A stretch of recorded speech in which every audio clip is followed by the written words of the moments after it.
So when I started doing the Peloton a couple of years ago, I was learning all the terminology, and you're on there, and I got the screen, and it was showing, and resistance was everything.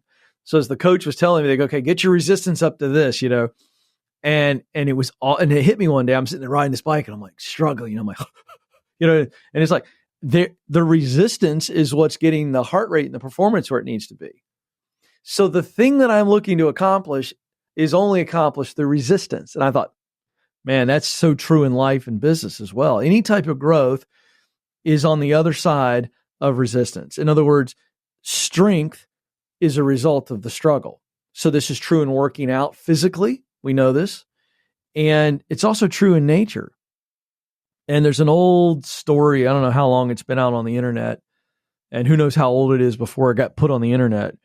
But it's a beautiful, beautiful metaphor of an old man walking down a country road and just having a leisurely stroll. And he's just kind of looking at everything nature, and he looks over, something catches his eye, and he sees a little bit of a wiggle, if you will, on a leaf, on a bush. And he walks off to just the edge of the little dirt road, and he looks closer, and he can see that this is a cocoon, and he can see those little hair thin butterfly legs struggling and moving. And he immediately knows what's going on. This is a butterfly trying to get out of this cocoon to be itself. And he gets fascinated by it because the legs stop moving for a minute. And he wonders, is it okay? And just about the time he gets worried, the legs start doing this thing again. And this process repeats itself 2 or 3 times. And finally, his heart's engaged. He's like, let me help the little guy out of there. So he reaches down gently, and he opens up the cocoon, and the butterfly flies out, but immediately falls down, and just minutes later dies. And it's in that moment the old man realized what he did. In his desire to remove the struggle for the butterfly, he robbed it of the strength it needed to be the beautiful thing that it is.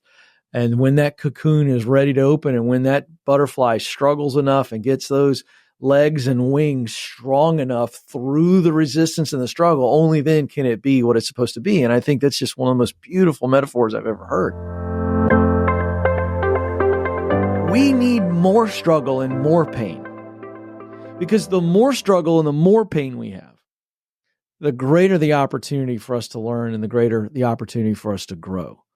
And I don't wish pain and suffering on anybody. That's not what I'm saying. But what I am saying is life has got enough of it anyway.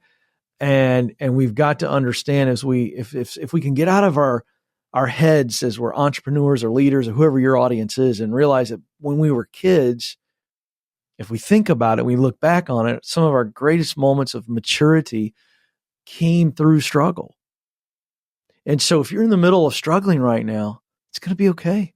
It's going to be okay, because good or bad that comes out of this struggle, good or bad, you are going to learn and you are going to grow because of the struggle. And we've got to start to embrace it. Embracing the struggle is to embrace the tension and the resistance. And it is the resistance that allows the plane to take off. Yeah. Yeah, so many tell me, some of my favorite people on the planet, I don't want my kids to struggle the way I did. And I said, well, time out here. All of your struggles, and some of them went through a lot, made you this amazing person that you are. If you didn't do it, we probably wouldn't even have a relationship right now. So 100%. I think there's an opportunity to actually design healthy struggles for kids to kind of take them through these stages until they launch into adulthood. And yeah. Parents could serve themselves well by describing the characteristics, traits, moral values, et cetera, they want their kids to have launching into adulthood. And then how do you work backwards from that and where it goes? I love what you're doing, but can we just be honest? I mean, we don't have to really create much struggle for kids if we just actually let them live life. It starts with, hey, how about let them keep score in a soccer game? Like, I'm not kidding. Like, how about not giving them a trophy when they lose 7 straight games? Yeah. How about going, hey, you guys aren't very good this year. You didn't win many games, and boy, it sucks to lose, doesn't it? How'd that make you feel when you guys lost 8-0 today? Yeah. And I think that's huge. 100%. And a big struggle for parents is watching the kids struggle. Like, be okay with that. That's the issue. It's like, hey, you got to let them hurt so that you can let them heal. Mm-hmm. But if they never hurt, here's the problem. They get out from underneath of you. And it's what we're seeing in today's workplace and the world in general. They've never had to struggle and they've never had to hurt, so they don't know how to heal. That's the problem. The beauty of hurt and struggle is that I know how to recover. I know how to heal. But if I've never experienced it before, and then the level of hurt really sucks, as in you lose a job, as opposed to you skinned your knee on a bike, now we got real issues. Because the level of hurt and the level of struggle as we get older and get out of the real world is exponentially greater than what they would face as a kid. Yeah. And all struggle, healthy or unhealthy, can be leveraged to create value in the world. It just can't. Absolutely true. I mean, you think about where most great passion comes from, it comes from pain. A beautiful phrase I heard in Spanish the other day, and I'll say it in Spanish and then I'll say it in English. It goes, no hay camino al paz. Paz es el camino. There's no road to peace. Peace is the road. It's so beautiful. We can say that about anything. Let's say happiness. There's no road to happiness. Happiness is the road. You decide, like, this is the path I'm on and I will be complete with it. There is no road to a better relationship with someone in your family, right? The better relationship is the road. And we're not taught this in our thinking. And so what we're talking about here, Lee, in a way, is converting from an outcome, right, to a path. And Steve Jobs said this, very famous from the Apple days, the journey is the reward. I don't know that he originated it, but he often said it.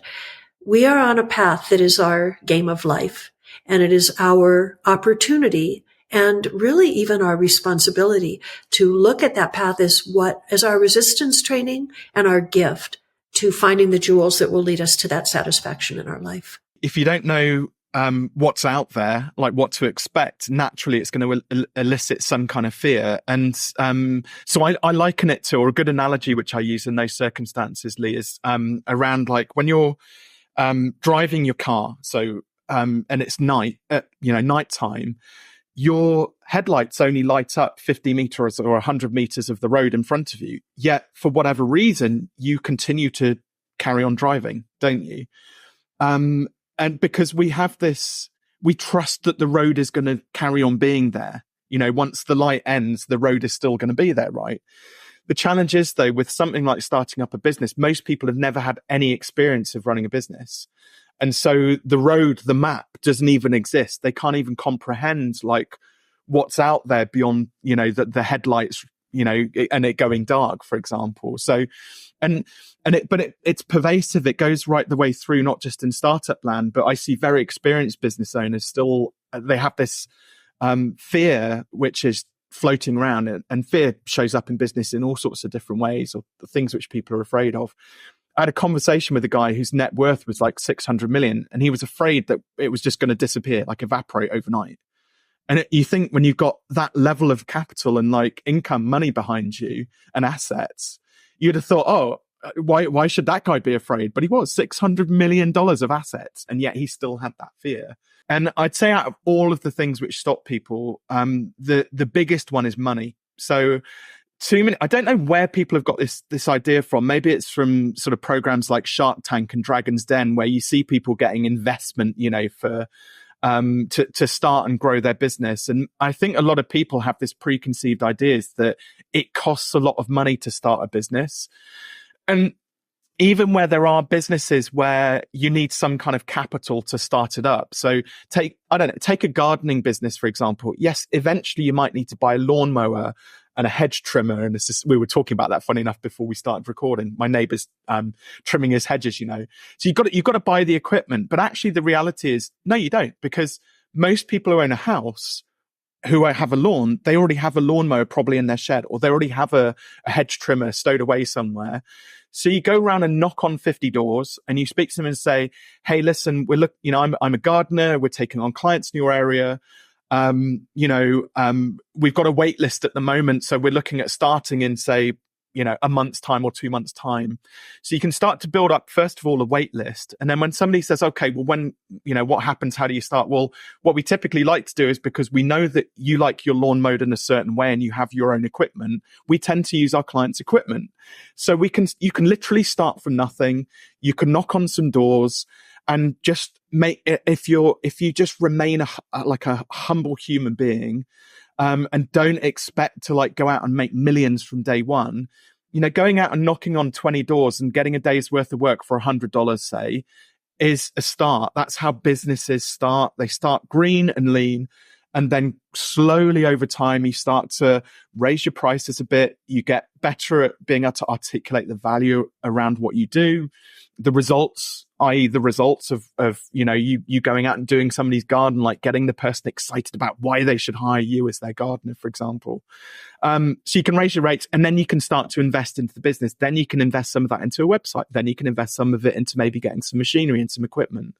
Maybe you can invest in somebody to help you with your branding, for example, and maybe getting, a van sign written or, a magnetic sign put on it. So you can literally, it's one of the best things about running a business. You can literally make money from nothing. And I think, a lot of people, if they just remembered that, they would start so much sooner. I had a challenging upbringing, definitely a lower income family, and it was toxic and even dangerous. Family members thrown in prison for really bad stuff. But, 6, 7 years old, I had a neighbor ask me to pull weeds for a quarter an hour. Wasn't a friend, wasn't a family member. And back then, it went a long ways because I'm, old. And it's that felt really good. And then that led to shoveling snow and then paper outs, working in a restaurant. In the 1980s, I played in a band, made most of my money doing that, over 1,000 nights on stages. And then that led to first real sort of business, although the band was a business, in 93. And then on my 7th one, starting a new one here in a couple of months. But I think it was that early value creation journey or train track that I got on. It was the way I sort of think about it is, I struggle to get a capability. It builds my confidence. I use it to create value. And then I just chose to take, slightly bigger steps. So no matter what was going on that was unhealthy in the family environment, I could trust this world. It was like a standard I could trust. As long as I created the value, we had a great exchange of best efforts. Yeah. And do you think that's because you saw, and you can't articulate this at a young age, but there had to be some searing moment at some point in that young brain that what was happening right there was not something you wanted to happen. And when you got some type of alternative, oh, I can go work hard, I get paid, that benefits me, and you just latched onto that. Well, it felt right. You can become something that's unhealthy. I was thinking about, sort of as a teenager, and I was kicked out of the house at the beginning of my senior year in high school. You can become the thing that you're around, or you can learn, hey, I don't want to do that. And so that's what I took out of those lessons. The alternative was so attractive to you. I mean, my first job was actually the A&A market, Albert and Arnold, two Italian immigrants, and I worked stocking shelves. I think I started like 13, maybe 12 or 13. And I had pride in being a stock boy. It was a little family market, and everything lined up, and I felt like God. And I remember to this day, it was $3.10 was the starting wage, and it was such a family-owned business. There was an IOU book, like literally, if I got a soda, they'd mark it in the book, and I'd get paid back on Friday. But I just learned. I just wanted to bring value to every job I did. I think honestly, I want people to be proud of me. I may not ask it, or I may not say it, but I always want to have validation. That's one of my, if you want to call it business languages, we've heard of love languages. One of my business languages, I want to be acknowledged in some way for what I've done. Are you really creating value in the world? Like if you're going to start a business or you have a business and you want to scale it, you have to do the work and really genuinely be interested in creating value, not just getting a check. And I think in the culture globally today, in a lot of ways, it's, how do I get money quickly? Because people are talking about that. It's all about the money, and it can't be just that. If you don't have the emotional energy side right, you don't have the spiritual side right, in my opinion, it's just not going to work. You can't sustain it, long term. But if you can't talk about doing the work to create genuine value as opposed to making it only the material value creation piece, which is an important thing to cultivate. But if it's only that, it falls apart. Yeah, absolutely. You've touched on something really interesting there. So, but equally, Lee, that's what gives you and I the unfair advantage. And any business owners out there who are like, they find something that they're deeply passionate about and they're really committed to. All of those business owners that find those things that's their unfair advantage. It means that they're going to stay the course. They're going to last for like infinitely longer than anybody else. That's why Simon Sinek talks about the infinite game, right? You know, most people, when they're stepping out and just doing it just for the money, they're seeing this thing as like win or lose. A game where they are either going to go out and make loads of money, or they're not going to make any money and pivot and go off and do something different. Whereas I say the best businesses they realize that the game is about staying in the game for as long as you possibly can do when it comes to business. You know, you probably see it all the time. You see through people where they're just doing it for the money, and next week they're doing something different, and next week they're trying something different. They're I call them the career chameleons. Basically, every 5 minutes they're changing their colors to, you know, whatever the next fad is. But there's a reason why you've set up 7 businesses and been able to stay the course. At its heart, or at its core, I fundamentally believe that revenue is a byproduct of value delivered to your customer. Now, that gets gray around the edges and even black around the edges in a lot of cases when people are overpromising and under-delivering on value, you know, through the product or service that they're selling. But the bottom line is, if you can stay kind of pure and look at it through that lens of how do we fundamentally deliver more value to the customer? How do we solve problems that are commensurately large and impactful in their lives, whatever that is? That's fundamentally delivering value to them. And the precept I've never seen break in that context is when you deliver value to people, they will pay you for it. And they'll pay you handsomely in many cases. But I find a lot of companies invert that focus. They focus on the revenue first and the value as a secondary. And that's, in my opinion, the completely wrong way to think about it. You focus on delivering the value first. And when you do that, the revenue comes. And it comes easier in many cases. If I had to sum it up, it comes back to, when was the last time you actually spoke to one of your customers? Right? I ask that question every time I join a new organization. And frequently I either lead product marketing directly or I lead it as one of the functions. And product marketing, particularly, product also, all parts of the organization really need to be connected to the customer and to their problem. I think that the ability to lead any business function from behind a closed office door, it does not work. I don't believe it ever really worked. Perhaps 50 years ago, it was different. The market was not evolving as quickly. If you came up and you were in the trenches and you were talking to customers and you were implementing things, those problems persisted and they were similar over a 20 or 30 year period. And so when you were in senior leadership, you absolutely did have firsthand experience with that customer problem. Today, the market moves so quickly.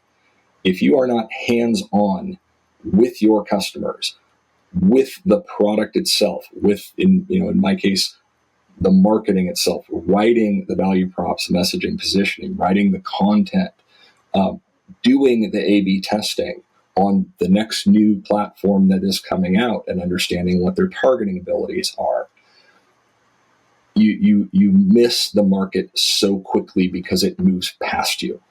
And so, regardless of the position I've held, regardless of the position that people I'm speaking to hold, it's a question that I hit every time. When was the last time you spoke to your customer? When was the last time you used your own product?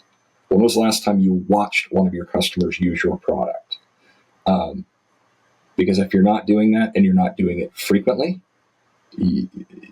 that customer's needs, your market, your utility and value that you're delivering are rapidly changing and will go away. Yeah, I mean, most people get sort of bogged down in terms of like selling features effectively, because that's what, again, you think about the technician, that's what they know inside and out, and they've probably done it for years, and that's what they've trained to do all of these years. So it's a bit like if you were going out to sell cars, for example. Well, trying to sell it by getting people excited about the number of wheels that are on a car, or whether it's got a carburetor or not, or what the CC of the turbo or the induction kit, all of those things. Whereas actually the reality of what it comes down to is most people, when they're buying a car, what they're most concerned about is when they get in it and put the accelerator down for the first time, how it's going to make them feel. And ultimately that's the value proposition that you've got to, business owners need to try and extrapolate out of their, out of their potential, their prospects, their clients, like what's going to put the biggest smile on their face when they say yes to working with you. Another good example of this, I did some work a couple of years ago with a divorce coach. So she realized actually her secret sauce wasn't about helping people to divorce. It was actually keeping them together, believe it or not. Because she started out life as a divorce lawyer, kind of just doing, the where we're tearing up the contracts piece. That was her kind of bread and butter for a long period of time.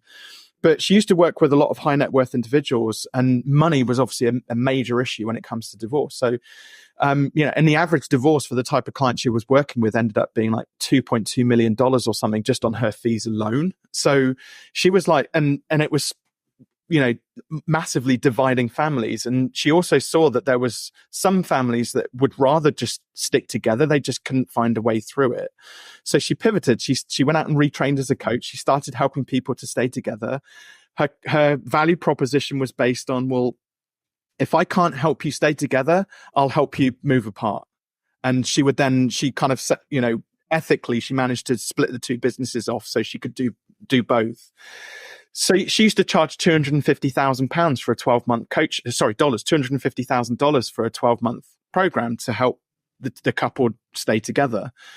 Which is a massive saving for some of those families. But when you start to break down, and most ordinary people probably couldn't afford 250K on a coaching program, for example, or certainly wouldn't see the value of it. But if you start to break it down and pick it apart, well, she's a brilliant coach, very effective at what she does. But if she coached a newlywed couple and charged a tenth of the price, say $25,000, well, they wouldn't see the value even at a tenth of the price. They're newlyweds. Why would they even be thinking about divorce, right?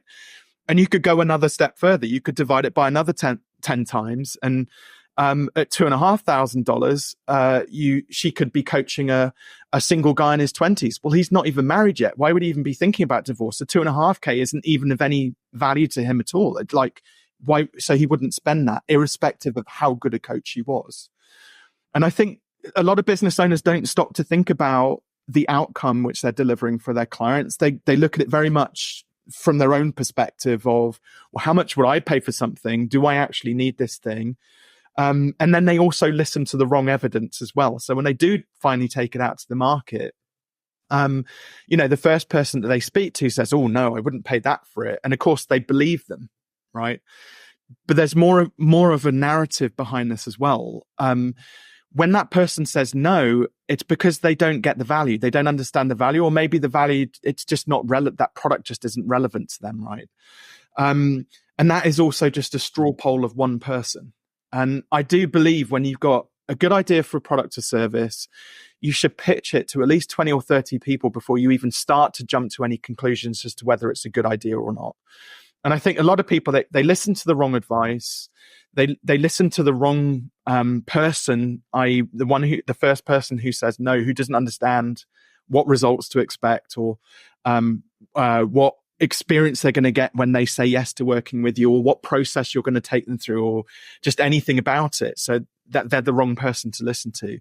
You kind of need a good amount of statistical significance, a good number of amount of data, before you make conclusions about whether, what the true value is within the product you're delivering, and adapt that message as you go. If somebody were to say, they're 100% money motivated, they want to achieve this, or, level of wealth, being the way you and I are talking about it, in my experience, creates more material wealth. but it's also creating wealth in the other two buckets on the emotional and spiritual side. So it's always been interesting to me that they don't see that and therefore limit themselves significantly because they're just playing it primarily in one bucket. I've seen this time and again. And the thing is getting on the chase, which is the pursuit of material wealth. First of all, I have seen some people who I would consider like, oh my goodness, like, I mean, like, why, that type of thing. And I've also seen some people who really, really do it the right way, who don't necessarily meet that level of material success that they might have been wanting. So there's some luck in this. And I think that, they say luck equals preparedness meeting opportunity.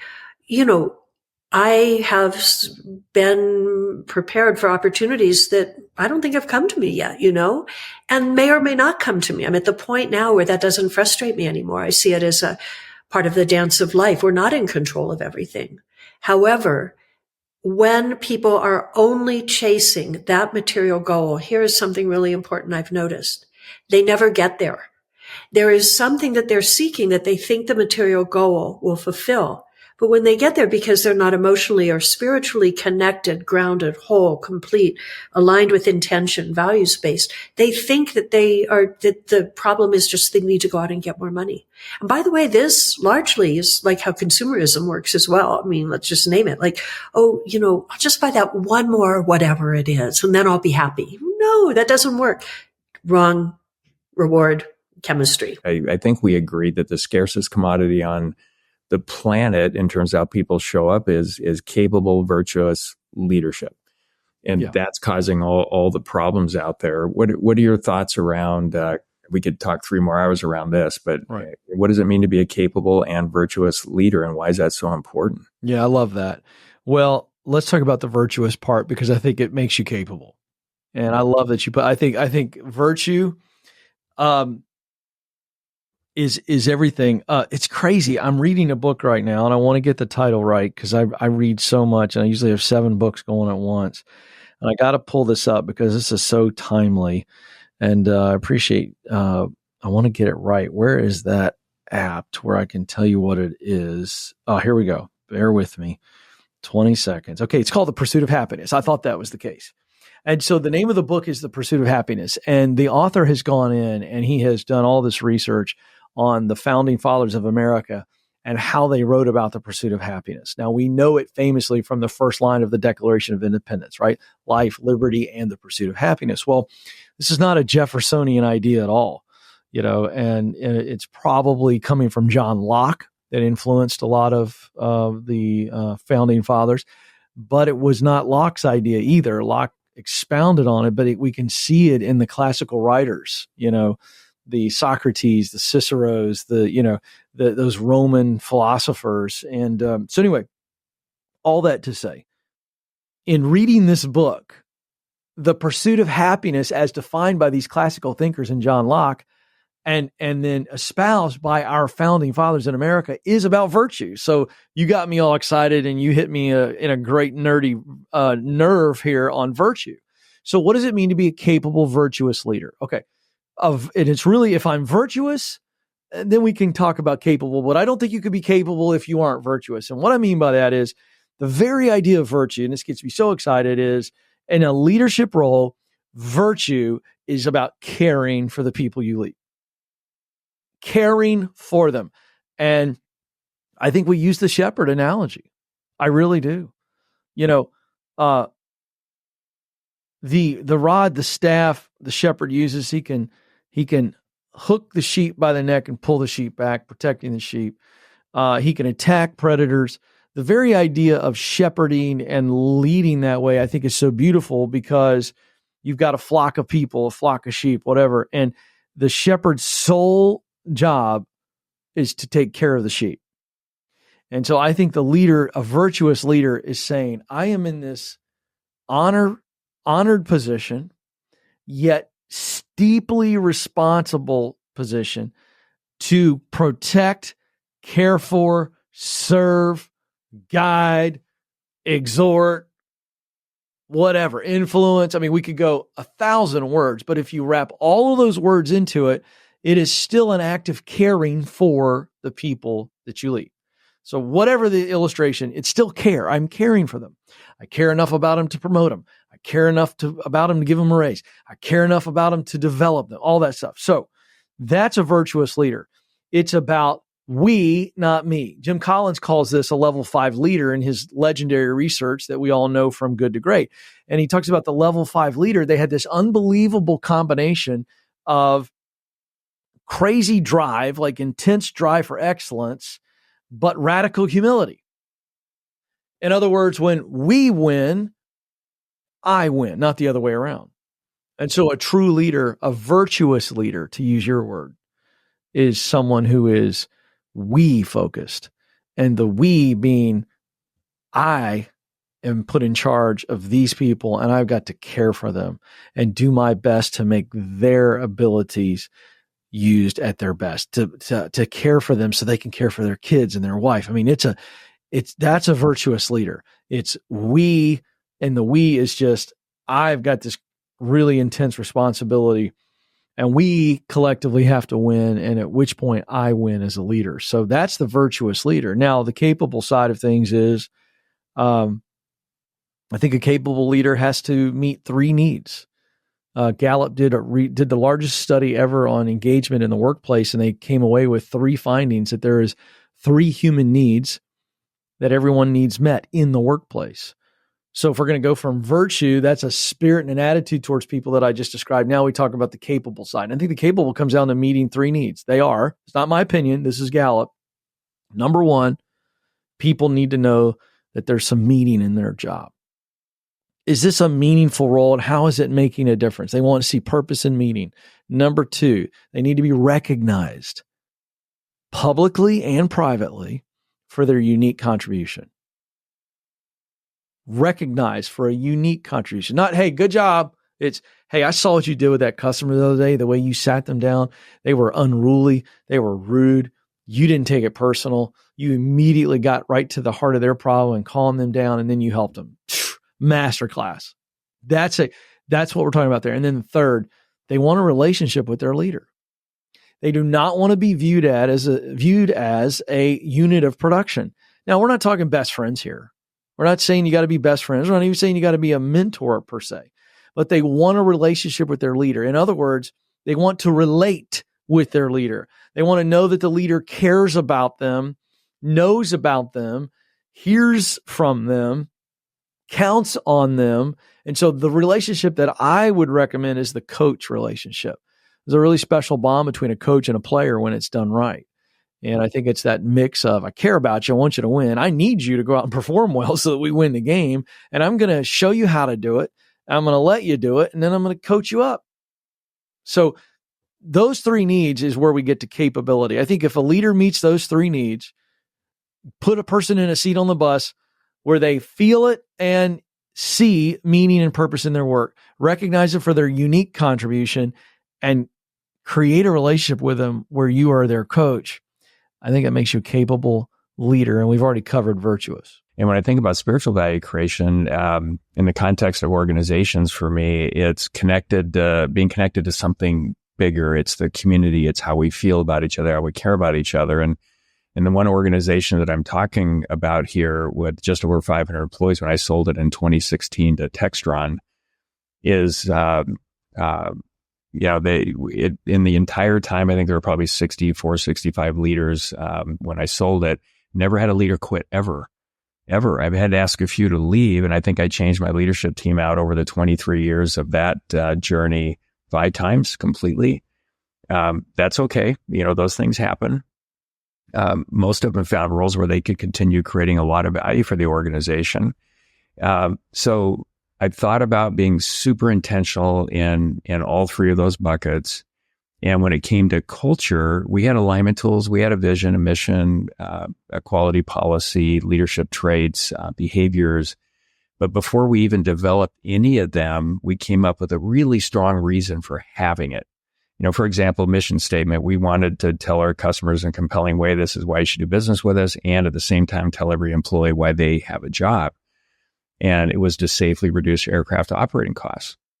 And then we developed it, and every 6 months, every team member in the organization had to have one example of how they applied it to measurably improve the business. And it was something they owned. It wasn't a suggestion box, something they owned. If they could do it, great. If they couldn't, they'd take it to their team, or they'd, bounce it up levels to get it done if it was valuable enough.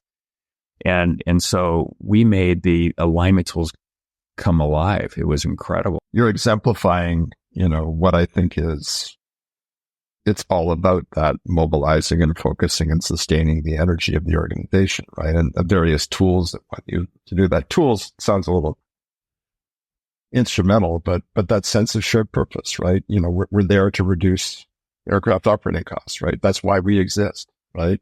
That's the sense of purpose that we're driving, right? That sense of connectivity that you're creating, not just through that mission or purpose, but also through the shared, incentive system that aligns everybody's effort against, the performance of the organization, right? So that no one's going to be out there trying to, put their own best interests forward, because they're only hurting themselves if they do that in the end, right? And I suspect we could have a really long conversation about how you do this, and I'm sure you've written about a lot about this too, right? The selection of the people that you have in that organization, right? What kind of people do you want, in there that are capable of embracing the ideas and the commitment level you're asking of people, right? I talked about it the other day because I'm a big culture guy. Like, I love coming to companies. Culture is not something that just it's not some mystical. It doesn't just happen. I was talking to a CEO the other day who thought he had a great culture, and I hung out with him for a day. He's becoming a friend of mine, and I said, man, I'll call him Bob. I said, Bob, you believe you have a great culture because you have a really cool break room and you have great snacks for your employees. But no, because some people think, oh, I made this, they have a lounge and they could virtual reality games. I said, but you realize something, your COO has a closed door with his blind shut. Your HR director, her door shut. Yes, and even you claim you have an open door policy, but when you go down, I told him, and he laughed. I said, when you walk down the hall to go to your office, it's like the movie The Shining, where you're like because you have an executive assistant who I described as Cruella DeVille. Like, she's just gonna and he laughed. He goes, "Are you serious?" I go, "Bob, I talked to your employees. You see your doors open, but you can't go down that corridor because she's going to stop you and say, 'What do you need?'" And he goes, "Wow, is it that bad?" I go, "I'm just telling you right now. I sense it." So when there's nothing greater than having a good culture. And I had the really good fortune of meeting Tony Hsieh, who started Zappos and wrote a book called Delivering Happiness. I spent the day with him, and I got so many takeaways that when I went back to Quest, I put all this cool stuff on the walls. I made the Wow Factory, Delivering Happiness. We had all the core values.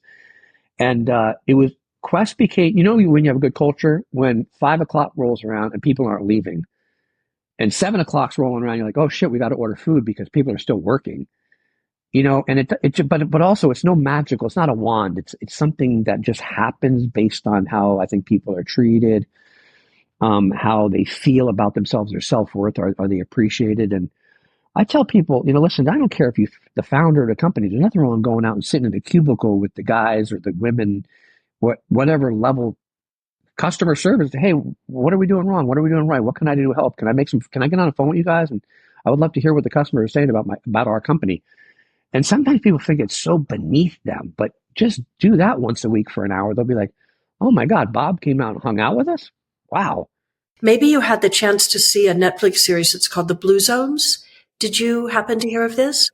I haven't. I'm going to write that down. I'll synopsize it for you. It's absolutely wonderful. So the guy who went in to do the series was just terrific. He'd been a competitive athlete, and he was really interested in well-being and longevity. And so he looked at the blue zones, are the places across the planet where people live the longest.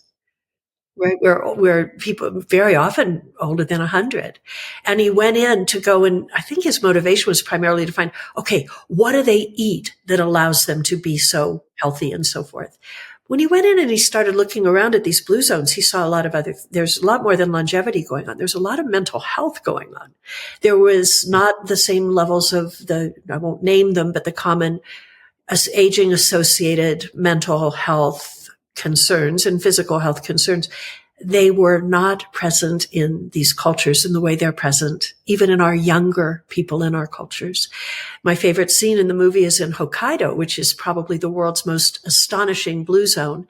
And everyone thinks it's because of the purple potatoes that they eat that are really high in antioxidants and a certain beta something or another. But he watched, these people are just having so much fun together.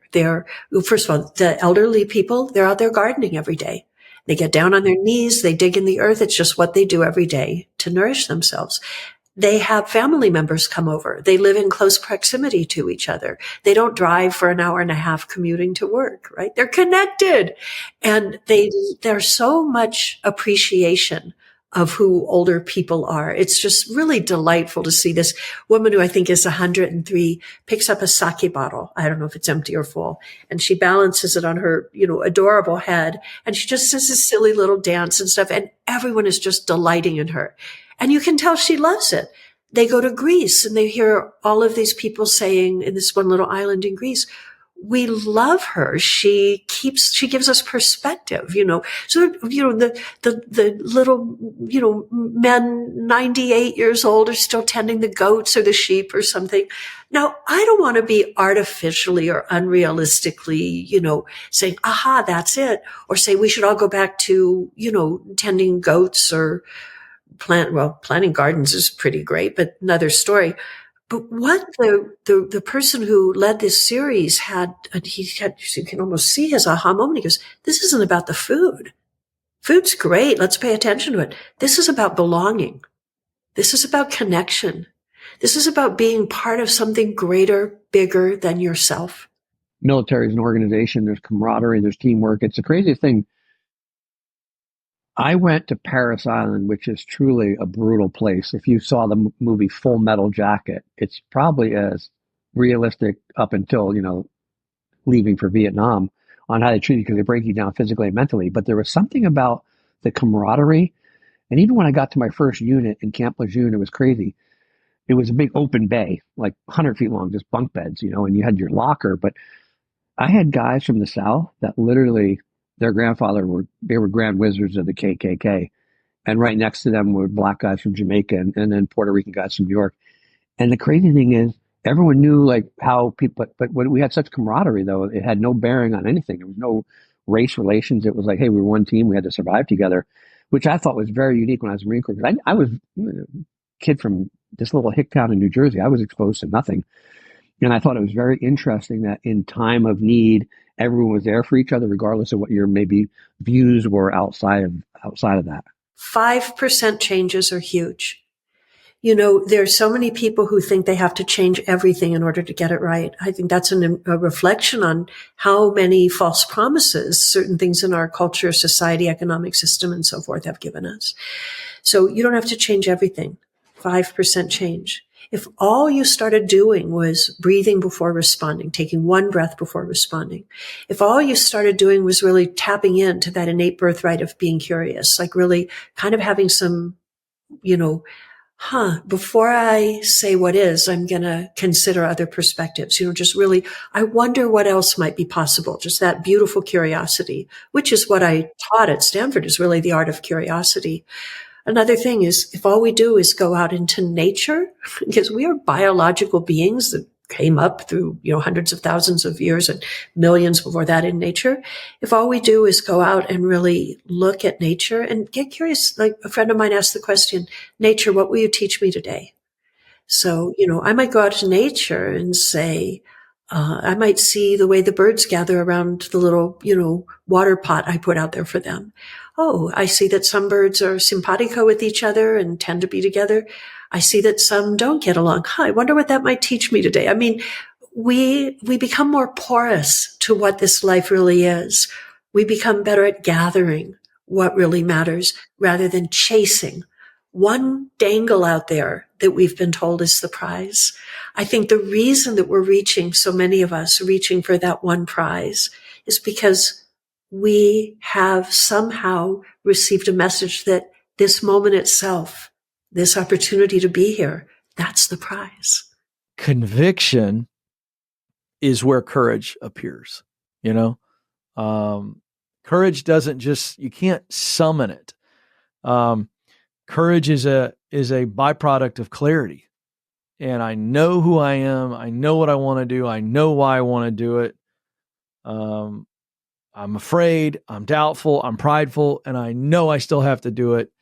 And that's that confidence and conviction that then turn into courage when we most need it. And so learning to take those first steps is something that you will, again, have to build a muscle for. So sometimes starting is more important than succeeding, because you're going to fail anyway at some level. But learning to take that first step is it's the secret sauce of success. This has been the Show Your Value podcast. And if you liked what you got out of this today, if you received some value, please like and leave a review for the episode. And until next time, please show the world your value.